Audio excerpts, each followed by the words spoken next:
اصل اقتدار فوج کوي، عدلیه چې ده د هغو الکار جوړه سوې ده او سیاستدانان یو بل تر غاړه سره نیولي دي مزې غیر منتخبه ادارې کې. تر څو پورې به دا هر څه د زغملو وي او آیا دا به اوږده وي دا کیسه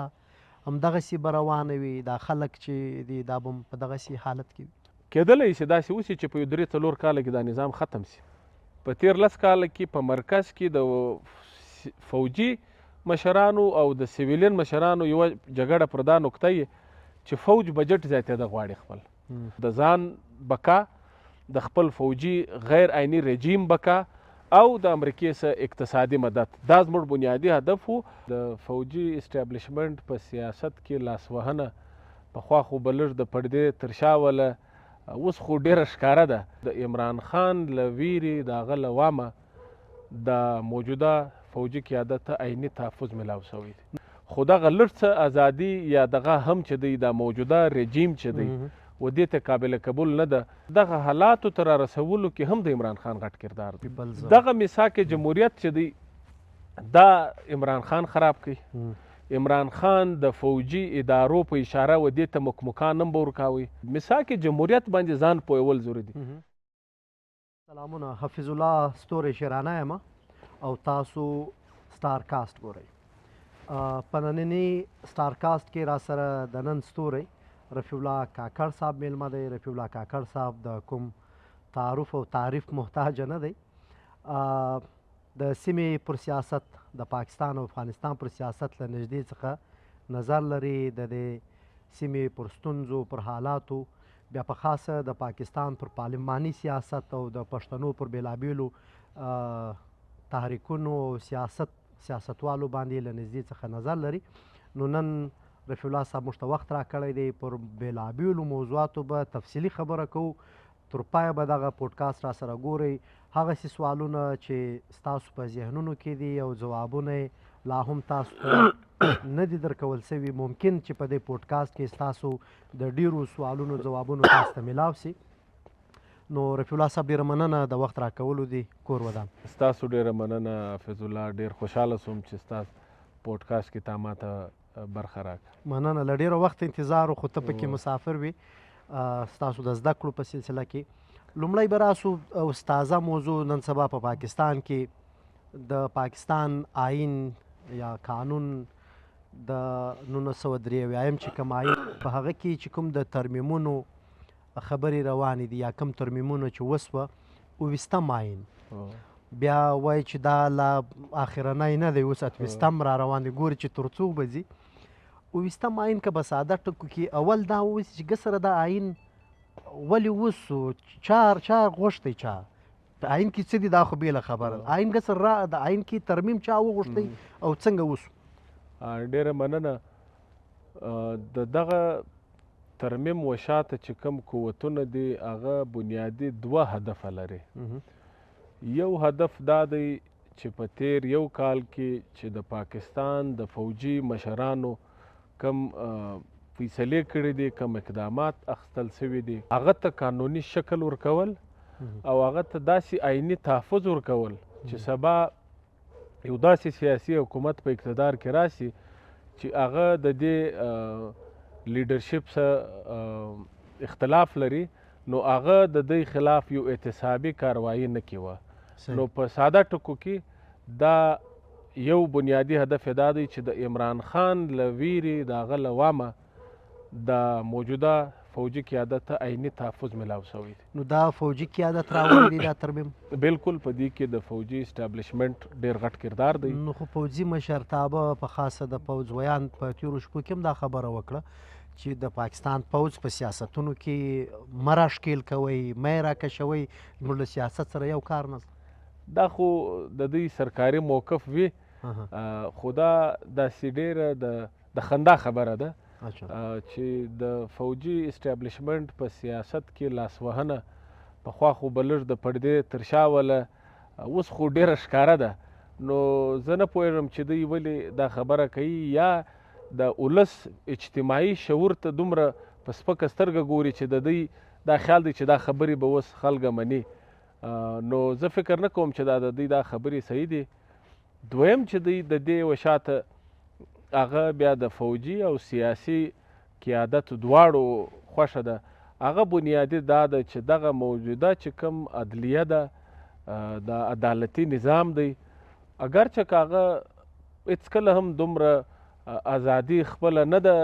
ښکاره کړې چې هغه د طاقتورو حلقو خلاف ډېر غټ قدمونه واخلي یا فیصلې وکړي، خو دغه لږ څه ازادي یا دغه هم چې دی دا موجوده رژیم چې دی و دې ته قابل قبول نه ده. نو دویم هدف بنیادي دا دی چې دا عدلیه مکمل تابع کړي، د هغه وزر ورکاټ کړي او دا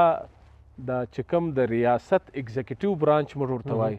دا د هغه داسې ماتحته کې لکه چې یو بیروکراسي ده.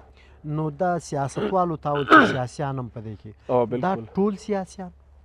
دا چې دا کم اوس موجوده په دغه رژیم کې چې په اقتدار کې برخه لري دا رښتونی سیاستوال دي؟ ولې چې پر دې خو دا ځینې سیاسي ګوندونه دا خبره هم کوي چې په پارلمان کې کوم خلک ناست دي دا د ولس په رایو نه دي راغلي، بلکې دا او پر دې بیس کېدلی په شي درغلي چې باندې د عوام حقیقي نمایندګان دي که نه،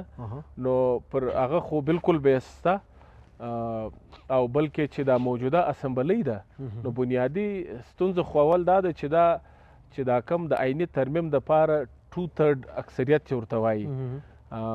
هغه اکثریت دا ګوندونه نه لري، نو هغه یې واره د عدالتي په لاره باندې په غلا د پی ټي آی چې کوم مخصوص سیټانو هغه یې ورکړله چې هغه د دوی بالکل حق نه دی. اول خو د 2024 الیکشن کې په خپله ډېرې غټې داندلیانې وسوې، بیا د هغه بعد د هغه باوجود چې دا کم مخصوص نشستونه سیټان د چا جوړېدل هغه یې ځینې غلا کړل او درېیم یې په هغه هم تسلي نه سوه. بیا چې دا د پی ټي آی په قومي اسمبلی په سینټ کې کم منتخبه خلکه ناستو هغه یې ډي سیټ کړله،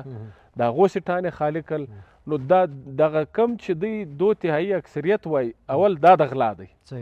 نو پر دغه خو دا خبره بالکل کوي ده، لیکن دا هم شک نسته چې سیاسي ګوندونه خو د هغه دي. نو که پی ټي آی ده د پی ټي آی بعد پاکستان مسلم لیگ پیپلز پارټي، نو د افسوس خبره دا ده چې دا هغه سیاسي ګوندونه چې په پخوا وخت کې په تیر وخت کې د جمهوریت دپاره د هلې ځلو دعوې یې کولې، نن دوی په خپل لاس زما دا خیال دی چې دوی په خپله پښه چې د هغه په تبر وایي او جمهوري نظام ته تاوان رسوي. مسلم لیگ نون نواز ګروپ تاسو یادوئ، ورسره دا نور سیاسي جماعتونه هم دي. نو د عمران خان د ویرې خبره تا وکړه چې که هغه پوځي مشرتابه دي او که سیاسي مشرتابه دي، په خاصه چې اوس په پارلمان کې دي، د دوی دا ویره ده چې که عمران خان نور ټینګ نه کړي، جماعت یې خوار نه کړي، خراب یې نه کړي، نو ممکن چې هغه بیا سبا راوځي نو دوی ته به کومې سزاوې ورکړي، دوی به خراب کړي، تکلیفونه به ورته جوړ کړي. ګه سره د دې شاته لاملونه څه ولې دا جنګ څه دی؟ عمران خان څوک دی؟ دا نور خلک څوک دي؟ دا فوج څوک دی؟ نو دا خو ټول د پاکستان د بهترۍ د دعوې خبره کوي هر سړی. په دې کې دا به ناانصافي وو که دا تاریخ موږ دی کم از کم یو 10-15 کاله شاته نه بوزو. زه په خپله دا فکر کوم، اول زه دا وایم چې موجوده حالاتو کې د عمران خان او د هغه د ګوند سره زیاتوب روان دی، اوس روان دی. لیکن زه سات دا هم ضرور وایم او دا باید چې هر څوک چې هغه په دې ملک کې د یو وفاقي جمهوري نظام غوښتنه کوي هغه باید چې و دغه خبرو ته ځان تیار کړي. هغه دا دی چې دغه حالاتو ته را رسولو کې هم د عمران خان غټ کردار دی. نن چې پر ده کومه ورځ ده، پر ده چې کومه ورځ ده او دا ملک چې کوم بحران ته رسېدلی دی هغه څنګه په دا کې د ده لویه برخه ده. د ده لویه برخه ده. هغه داسې چې ګوره په پاکستان کې چې دا څه کمزوري جمهوري نظام و، دا د 1990 په لسیزه کې دا پیپلز پارټي او مسلم لیگ نون یو د بل سره دا چمونه کول. په هغه لسیزه کې چې و نواز شریف چې و د عمران خان کردار ادا کوي چې دی د اسټابلیشمنټ ملګری و، پیپلز پارټي یې نه پرېږدل او د اسټابلیشمنټ په حمایت به یې د هغو پښې وهلې، جمهوري نظام یې مخ ته نه پرېږدي. خو په هغه لسیزه کې نواز شریف هم دې نتیجه ته ورسېدی چې دا خو خالي زما تاوان نه دی، د پیپلز پارټي تاوان نه دی، دا خو زما هم تاوان دی، دا خو یو جمهوري سړی چې دی هغه نه پرېږدي که موږ اسټابلیشمنټ او دغه ته دومره موقع ورکړو. نو بیا هغو د هغه څه زده کړه وکړله. په 2006 کې میثاق جمهوریت باندې دستخط وکړو چې تقریبا د پاکستان ټولو کوچنیو غټو سیاسي ګوندو د هغه میثاق جمهوریت باندې ځان پوهول ضروري دي. میثاق جمهوریت څه و؟ میثاق جمهوریت د 1990 د لسیزې سیاسي ګوندو چې کومې غلطۍ کړې وې یو د بل پښې وهلې دا د هغه غلطۍ یو مخنیوی و چې بیا به داسې نه کوو او هغه څنګه و په هغه کې بنیادي برخې چې شوې اوله دا چې دا نګران حکومتو کې به الزام لګېدی چې دا چې کوم حکومت په اقتدار کې و هغه خپل کسان راوستلي دي دا غیر جانبدارانه دی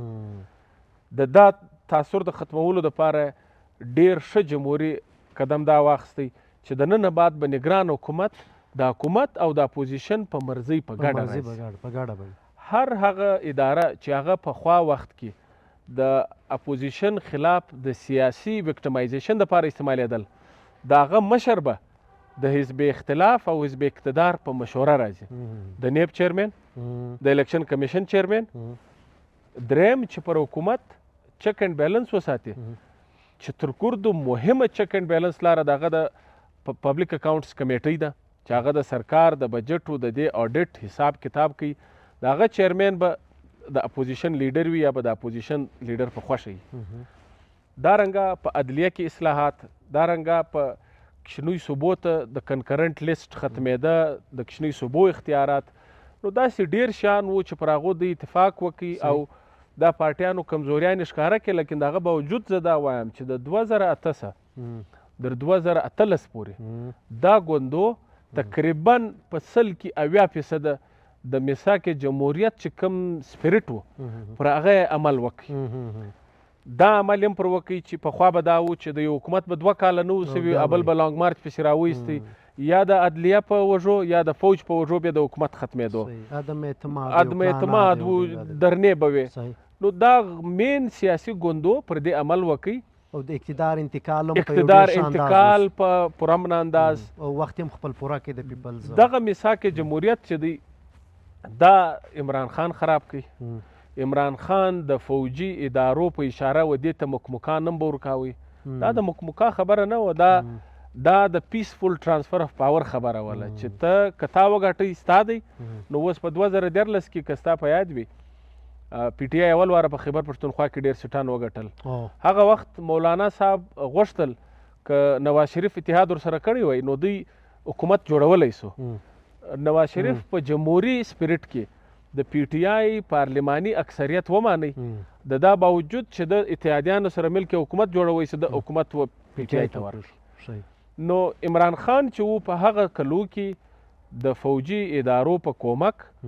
دغه جمهوري نظام چې لړ څه په پښو روان سوی و د دې پښې وروهله هغه ختم کړل او زما دا آخري خبره کوم زما به دوستان ګواهان دي نو زه ډېر سخت خلاف ولم د عمران خان د هغه وخت د غیر جمهوري کردار نو ما به یو پیشنګویي کول نو ما د عمران خان یو ناقابل معافي جرم دا دی چې دی به موږ چې دا یو جمهوري سفر څه شروع سوی دی دی به پاکستان برته 13 کاله شاته د 1990 لسیزې ته بیایي د 1990 لسیزه څه مطلب دی دا د یو سیاست یو فارم دی هغه کم فارم دی چې اسټابلیشمنټ او عدلیه به سیاست کنټرولوي سیاستدانانو به یو بل تر غاړه سره نیولي نن دا د هغه ورځ راله دا 2 کاله کیږي چې بالکل دا د 1990 لسیزه سړي ته وریادوي چې فوجان اصل اقتدار فوج کوي عدلیه چې ده د هغو الکار جوړه سوې ده او سیاستدانان یو بل تر غاړه سره نیولي دي مزې غیر منتخبه ادارې کې کوي نو دا هغه د عمران خان غیر جمهوري عمل د هغه غیر جمهوري کردار و چې هغه نن دا ځای ته راورسول چې په دا نورو کې هم خلک راپورته سو چې دا که دغه لار ده چې اقتدار ته دا رنګه راځو چې د فوج ملګرتیا ده او خوشامد دی نو دا خو بیا در تا زموږ ښه زده دی دا اسانه لاره ده نو هغه هم دا د دا لار په مخه واخیستل نو نن دا د بدقسمتي سره چې هغه په هغه لار کې تر ده مخ ته ولاړو هغوی هلته تر ده ښه لارې جوړې کړي او په غیر جمهوري عمل کې بیا تر ده اوس هادي مخ ته تللی دی مثال د بنیادي د عیني بنیادي ډانچه چې د 1973 بعد د تیر 15-16 کاله د ملک پر ولاړو په هغه ډانچه باندې مو اوس ګوتې وی لاس وهنې کوي نو خو دا خو هغه خلک نه دي نواز شریف خو لام ژوندی دی په پاروندي آیني ترمیم په وخت کې دی راغلی په قامي اسمبلی کې ولاړو بلاول او دا نور مشرتابه چې کوم دي د بوټو ځای ناستې چې دي که بیا هغه صدر زرداري صاحب دی او که نور دي دا ټول سره پر یو ځای نو دا خو څه پردي خلک نه دي نه هغه نسل ورک دی یا مړ دی خو هغه خلک دي دغو خلکو ټیک د عمران خان که دا غلطۍ کړې وي یا یې په پوهه یا په ناپوهه دغسې ګامونه اخیستي وي چې نن د هغه واده ته په خپله مغه ستاسو چې کوم وړاندوینه چې تاسې کړې وو چې نن هغه دی ریبي، نو دوی خو پوه خلک دي، دوی سره دا سوي دي. شهباز عمران نواز شریف په خپله در دوی تکلیفونو تېر سوی، صدر زرداري تر ډېرو زیاتو جیلونو تکلیفونو تېر سوی، نو هغه ولې له دې څخه هغه خو به سبق نه اخلي یا به په سیاستونو دومره پوه نه وي، هغه خو پوه خلک هغه ولې دا غلطي کوي؟ هغه غلطي نه کوي، هغه ښه په پوه هم دي جان بوج کې کوي، په دا یې کوي چې هغه تمه لري، تمه چې دا ټول چې دا کم مشرانو ته نمونه اخلي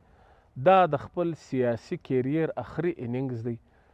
که ډېر همت وکړي شهباز شریف یو الیکشن بل کوي دا ټول ختمیږي، فطري عمر یې داسې دی چې د دې سیاسي کیریر په ختمېدو دی. نه نو زوی او د مریم نواز خو نه ختمېږي، نو دا څه کوي؟ نو دا هر یو د خپل بچانو غم اخیستی دی، دا پوه دي، دا غلطیانې په دا کوي چې د خپل بچانو غم اخیستی دی، او بچانو غم چې دوی اخیستی دی دوی په ځان په خپل سیاست او په ولس باندې دومره باور نه ویني چې دا د دوی د بچانو سیاست به په ولسي عوامي لاره ژوندی او بچاو پاتې سي. دوی چې دی اوس فوجي لمن ټینګه کړې ده په هغه لاره دوی د خپل بچانو مستقبل ور بچاوي. ښه ځای ته رالو، نو دا فوجي لمن چې ده دا په څه مضبوطه ده او دا د چا فوج دی؟ هغه ولې داسې کوي؟ مثال د پاکستان فوج دی، بالکل د عوام د سبسه پهلے پاکستان د عوام دوی کوي همداسې ده که نه؟ بیا هغه ولې داسې کوي؟ هغه ولې دا رښتونه قیادت نه پرېږدي یا سیاست نه پرېږدي؟ په دې کې د پوځیانو بچانو کوم تاوان دی پکې؟ د هغوی ته تنخواه سمه نه میلاویږي، هغوی ته چې کوم آیین او قانون ځای ورکړی دی هغه نه دی ورکول سوی، او نه د هغه مسله نه ده د فوجي قیادت هم، او زه بلکې دا مناسبه دا ده چې دا د یو کس مسله نه ده، دا د بطور اداره مسله ده. فوج بطور اداره چې دی چې په آئین کې کم آئینی قانوني د حیثیت دی هغه د هغه څه مطمئنه نه دي، هغه چونکې دوی دومره طاقتور دي چې دوی دومره مراعات او بینیفټس دلته اخلي په خپل غیر آئینی کردار باندې فوج په طور اداره، او په دې کې د فوج د لاندې څه د بالا دا ټول کې شامل وي، نو هغه خپل هغه مراعات نشي پرېږدلی، او د هغه خپل اداراتي مفاداتو د تحفظ دپاره که دا مطلب دی چې دوی به غیر عیني کردار ادا کوي، په سیاست کې به لاسوهنې وي، نو هغه ته دوی تیار دي، او دوی بجای دا چې پر شا ولاړ شي خپل عیني کردار ته ځان محدود کړي، هغه د دوی دپاره قابل قبول نه دی. نو که نه ځي شاته پوځ ستاسو په ټکو چې دوی کومه ګټه ترلاسه کوي یا مراعات خوري دا هم نه پرېږدي، نو دغه څه چې دا روان دي دا به دغه ملک یا دغه سیمه یا دغه کم آبادي چې دلته پرته ده 22 کروړه 40 کروړه د پاکستان په نامه چې کوم ریاست دی تر څو پورې به دا هر څه د زغملو وي، او آیا دا به اوږده وي دا کیسه همدغسې به روانه وي، دا خلک چې دي دا به په دغسې حالت کې وي؟ دا ډېر مهمه سوال دی. زه په دې کې ډېر خوشبینه هم نه یم او بیخي مایوسه هم نه یم، نو هغه به زه دا رنګه جواب درکم چې بیخي مایوسه نه یم. هغه څه زما دا مطلب دی چې پاکستان کې هم د نن لاندې حالات بدل دي. اول چې دوی ستا سماجي یا ټولنیز ژوند او سټرکچر بدل سوی دی، دلته د سوشل میډیا په لارې، د یونیورسټۍ د تعلیم په لارې، او ښارو ته خلک په غټ تعداد کې د روزګار او د زده کړو دپاره تللي دي، په هغه لارې ځوانان دا نوی نسل چې دی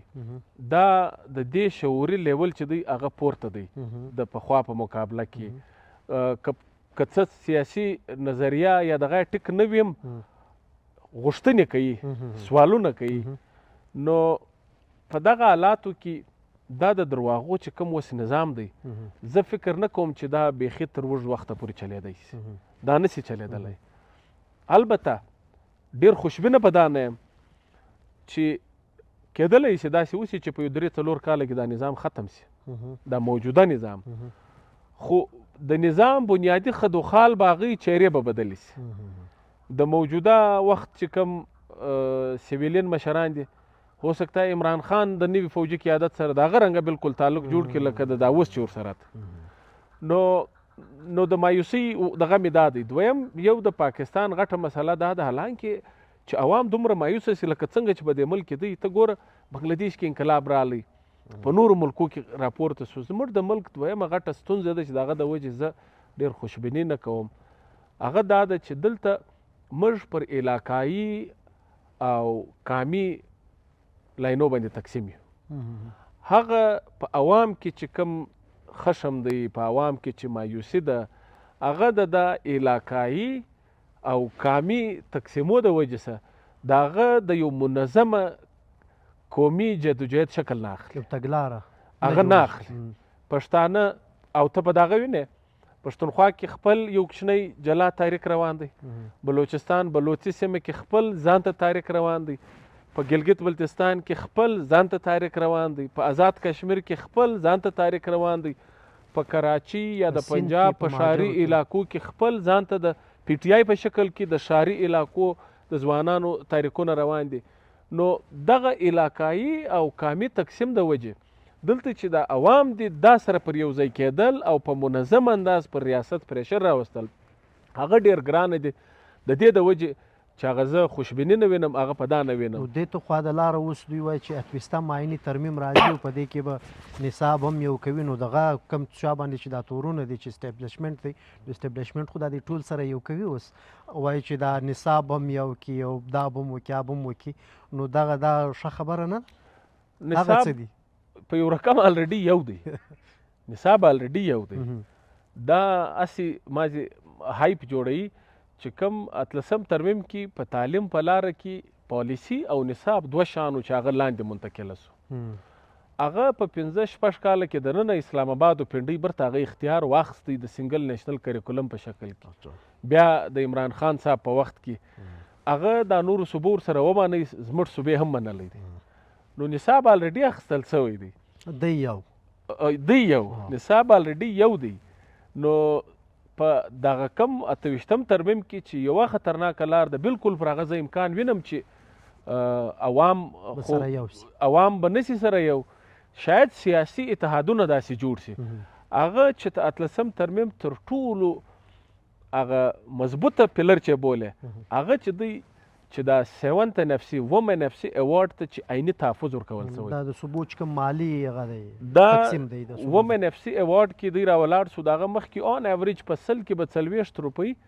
دا و صوبو ته تلې، 70 روپۍ به د وفاق سره پاتې دي، دا 40 روپۍ به بیا په دا صوبو کې تقسیمېدې. چونکې اختیارات ذمهواریانې د صوبو زیاتې سوې، نو د صوبو برخه یې زیاته کړل په هغه وخت د 40 څخه 58 روپۍ ته، او دا یې وکړل چې را روان وار به 1% بل زیاتېږي. نو تقریبا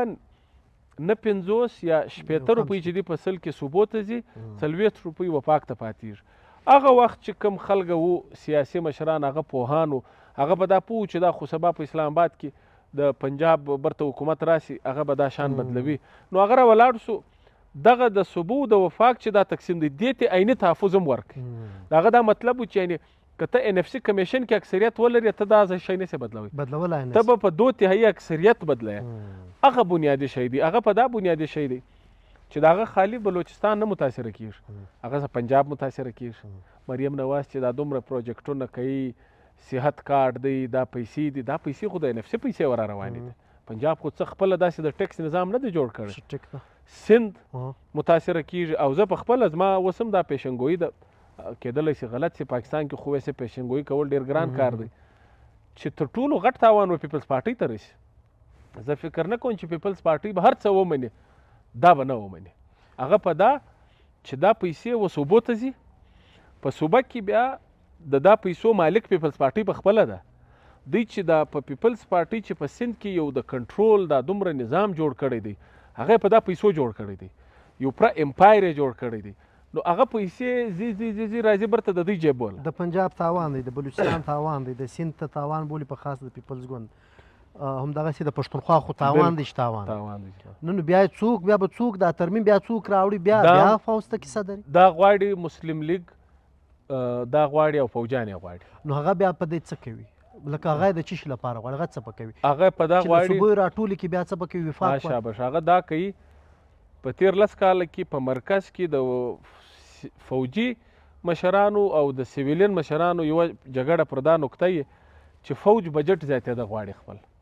نو دی چې بجټ زیاتوي، هغه 40 روپۍ چې وفاق ته ورپاته سوي دي، په هغه کې دومره ځای نشته. هغه 40 روپۍ کې تقریبا ته داسې وبوله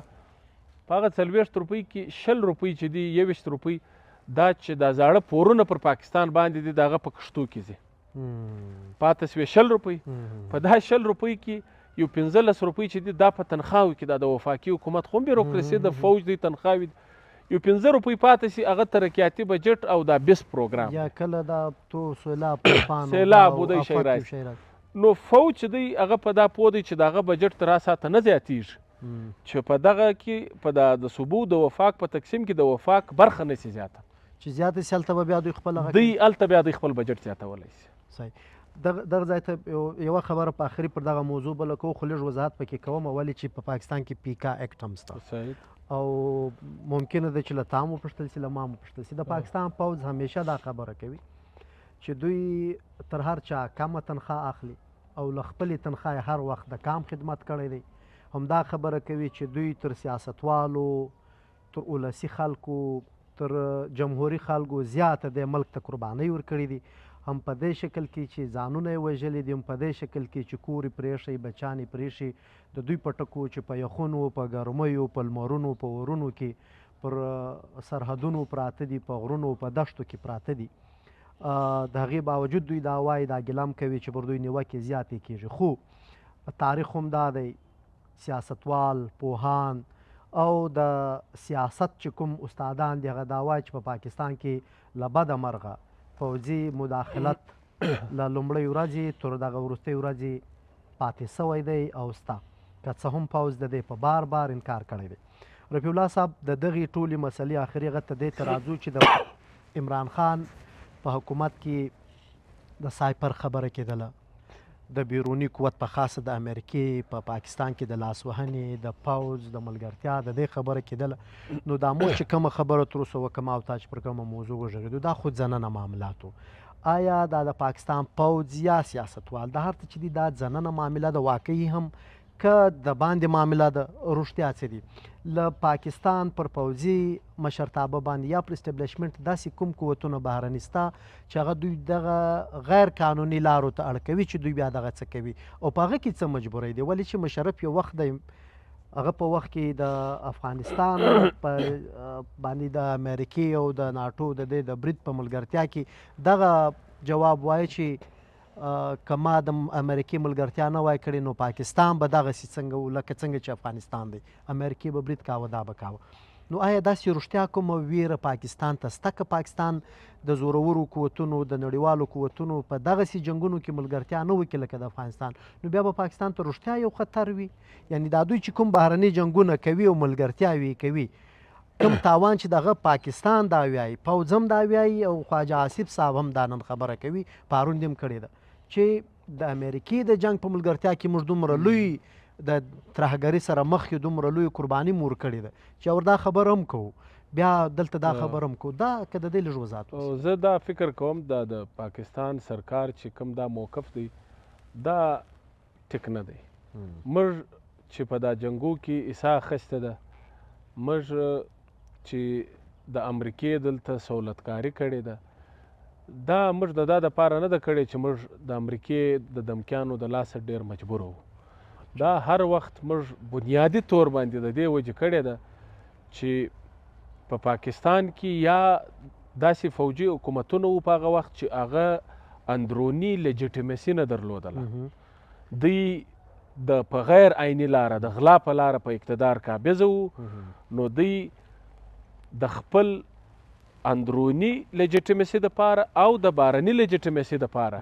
د بارني پریشر دا و چې جمهوري نظام نه وي نو لږ څه په مغرب کې هغه وخت داسې دغه و چې د انساني حقوقو د جمهوري عمل په حواله به یو څه نیوکې کېدلې نو هغه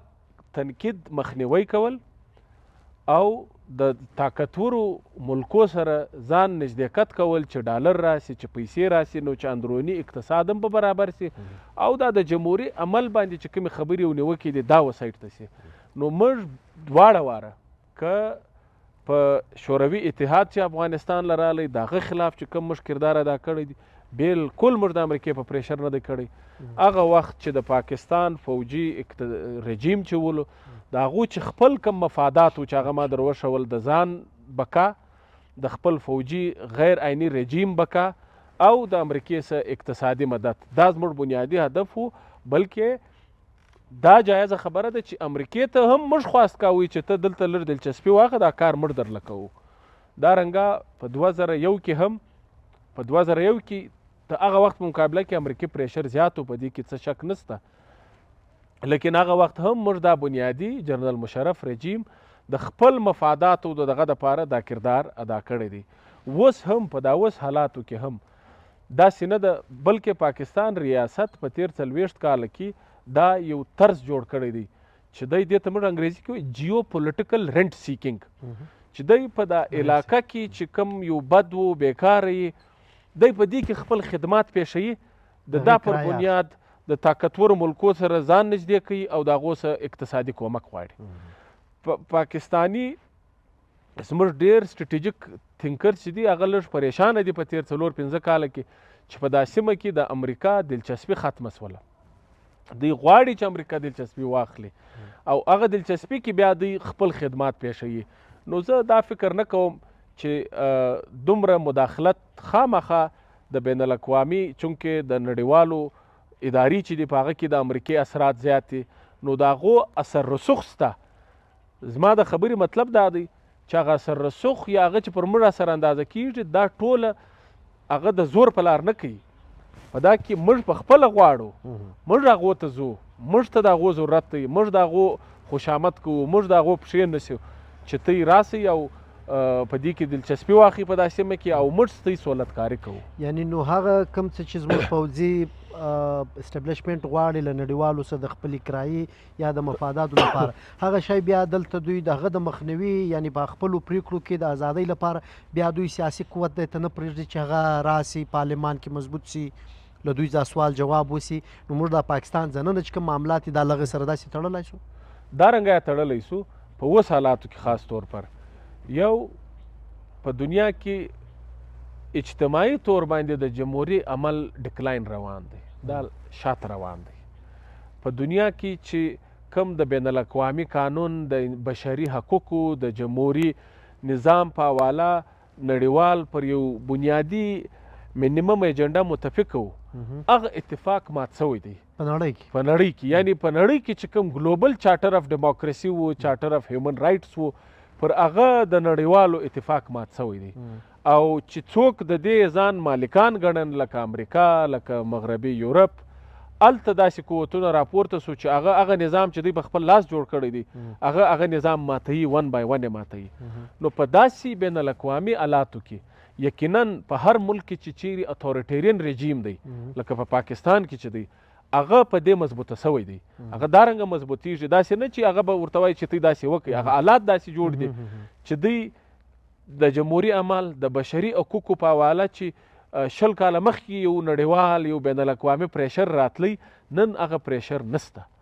نو دوی په ډیره آرامه سره بغیر یو نیوکې چې څه غواړي هغه کولی شي. نو دا دغه ضرور راغلی دی او د هغه په نتیجه کې دلته چې دوی وځان ته هم هغه چې کوم اتوریټیرین نظام خواته دوی په سپیډ روان دي د هغه یو جواز چې پیښوي په هغه کې یو د نړیوالو جواز هم پیښوي چې په دنیا ټولو کې د هغه حالات دي جمهوري دغه ناکامه دی او بشري حقوقو او دا کیسې نسته. نو هغه یقینا دا قدر یو انډایرکټ اثر د پاکستان پر سیاسي حالاتو اچولی دی او زموږ موجوده چې کوم فوجي سیاسي مشران دي هغه یې زړور کړي دي. ډیره مننه پر دغه موضوع خو ډیر ښه تفصیلي هغه وسو.